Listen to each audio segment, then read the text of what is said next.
New Wilson blade, $300. The old one is on the sale rack for $160. Same brand, same frame.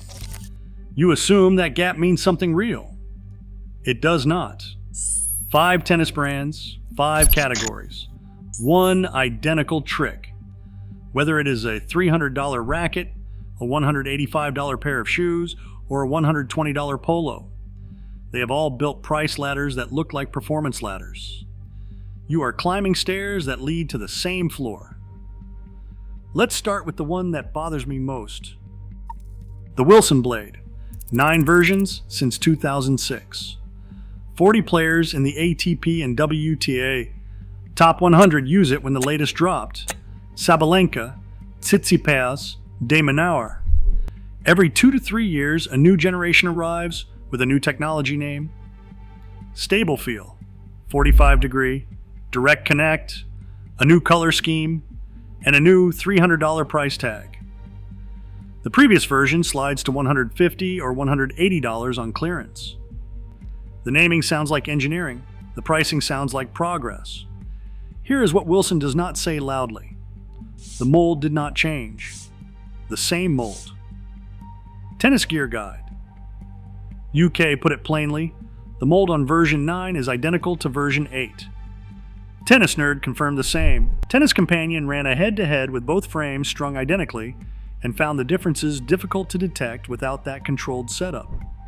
The reviewer at Perfect Tennis hit version 9 for a full session and came back with this. Yep, this is a blade. And that's about it. That's not a knock on the racket. The blade is genuinely good, but you are not being sold a better racket. You are being sold a renamed layup inside the same frame in a new finish. The Clash tells the same story. Tennis Companion noted the most significant change in version 2 was the paint job with no bearing on performance. On the Clash 108 specifically, their direct advice was plain, not worth it from a cost standpoint. You are paying for a new technology name, a fresh finish, and the feeling of being current. If you are done letting marketing decide what goes in your bag, hit subscribe. Your support gets this information in front of players who are still overpaying without knowing it. What's coming up makes the Wilson upgrade cycle look like genuine engineering. And one of these brands has been running this exact play for 30 consecutive years. Wilson hides the sameness inside a technology name.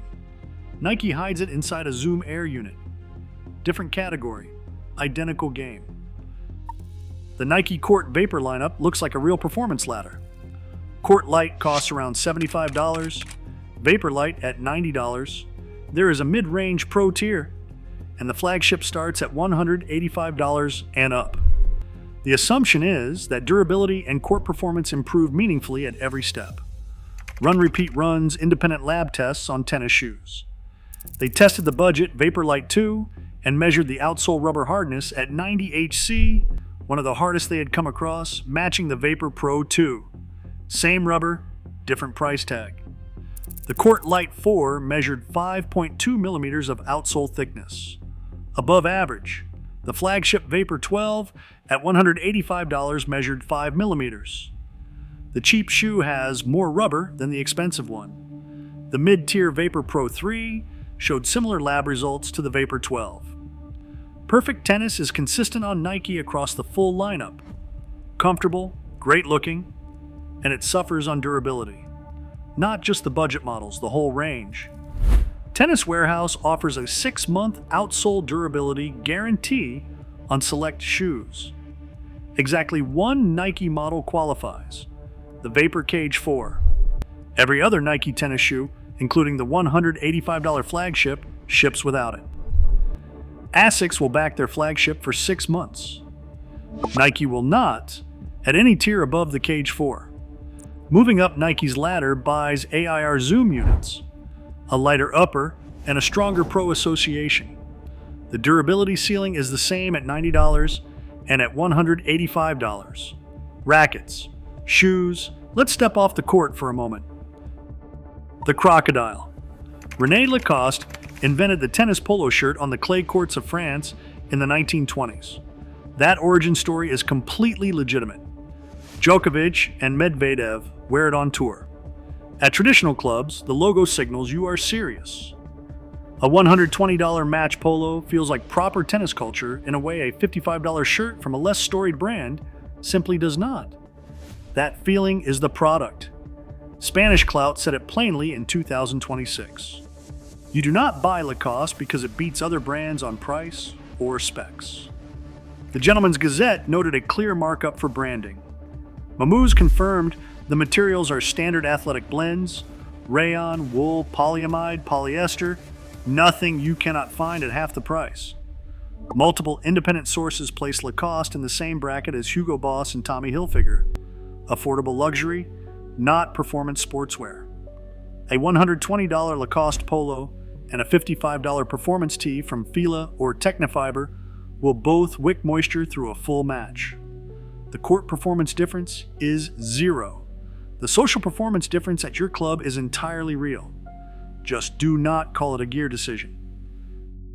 3 brands, same game every time. Now back to rackets, and to a brand that makes Wilson's upgrade cycle look genuinely thoughtful by comparison. Wilson changes the mold occasionally. Babolat has been selling you the same physical mold since 1994. 11 generations, 30 years, 1 frame. The Pure Drive is the most globally popular club performance racket ever made. Nadal, Roddick, Alcaraz, Clijsters, Thiem. Every 3 to 4 years, a new generation arrives. SWX Pure Feel, NF2, HTR. With a new color and a price between $280 and $320. The previous generation drops to $150 or $180 on sale. The upgrade feels urgent.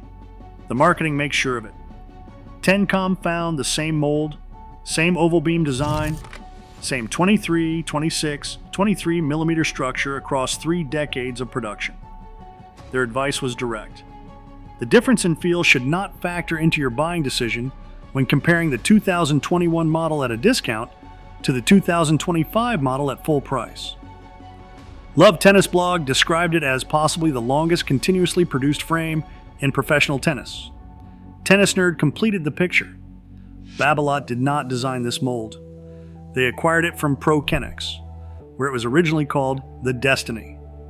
Bell Racket Sports built a generation identification guide because buyers genuinely cannot distinguish the versions without it. The only thing that changes between generations is the paint color. Wilson calls this refinement.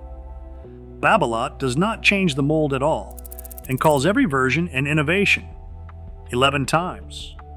It works because the Pure Drive genuinely plays well.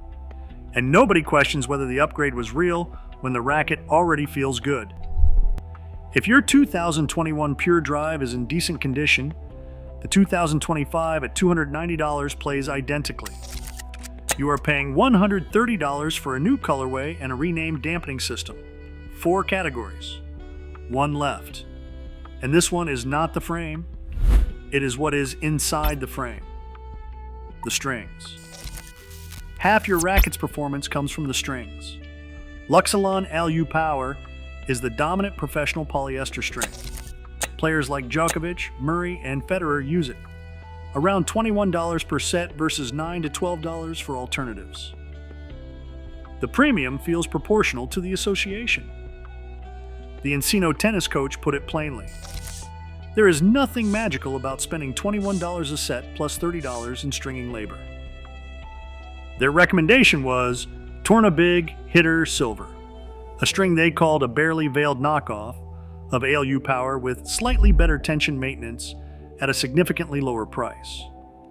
Tencom identified why this overlap exists. The aluminum additive that gives ALU Power its characteristic feel is not exclusive to Luxilon. Other silver-colored co-polyester strings share the same additive and produce the same feel. Multiple independent string experts confirm that measurable performance differences between co-polyesters are negligible for the recreational player. The tension drop problem exists at every Luxilon price point. You cannot spend your way out of it within the brand's lineup. You spent $300 on a frame, that shares a mold with the version before it. Then $51 to have it strung with tour-endorsed string that performs the same as a $9 alternative. Both brands charge you for the name on the bag, not for what is actually in your hand. 5 categories. 1 identical trick in every single one. These brands are not selling performance. They are selling the feeling of performance through pro player names, technology labels, fresh paint, and a crocodile on your chest. The marketing got smarter. The gear did not. Drop in the comments the brand that hit closest to home. Was the upgrade the one that turned out to be a paint job? Or the one you think should have made the cut? If you are still playing with something the industry told you to buy, tell me whether you actually felt the difference.